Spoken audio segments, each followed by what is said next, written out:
All right, so here we have a post by Mr. Sam Sanders, host of It's Been a Minute. He posted some photos relating to reactions that he got from his show. And you can see here, he tried to censor these names, but he was using the highlighter function on the markup tool on an iPhone. And I downloaded these two images and we threw them into Photoshop. And we're going to look at these. So as to not try to dox the person that we're talking to, we're just going to look at the first name here. But you can already see it's pretty easy to make out that name. And all we have to do is add a little bit of brightness, not even contrast, just a little bit of brightness.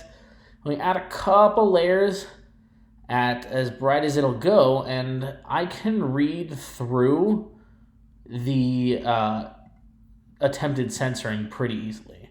Let's try it again on this one here.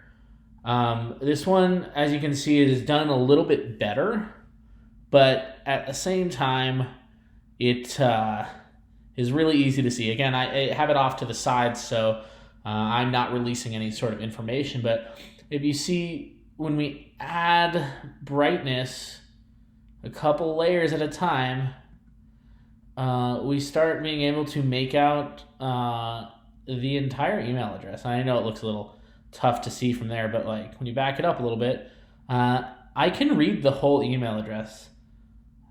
Now that we saw what bad censoring looks like, let's look at what good censoring looks like. Here's another email that I pulled off of a writer who I'm not going to mention, who did the same kind of thing. They used a regular blur to try, or a regular highlighter to try to censor information, but it didn't work very well. I've censored it here so that I'm not giving out any information again, but I'm going to show you how to do it. So the first thing is you're going to want to click this rectangle marquee tool.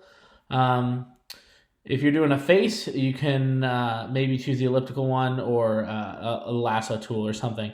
But for this, we're just going to use the rectangle one. We are going to create a box around what we want censored. In this case, it's going to be Hello, Dana.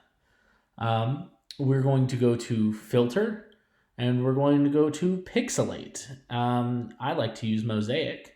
And generally, I like to choose a cell size of 8 squares or higher.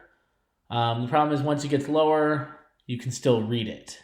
So I think that 8 is probably a fair amount. The higher you go, the more gray it's going to look, the more uniform it's going to look. But, it's not always necessary, and it can lead to questions.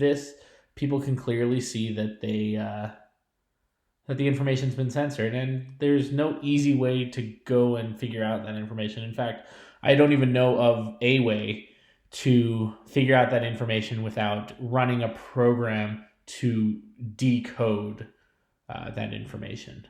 So that's how we should be censoring information when we're putting it online.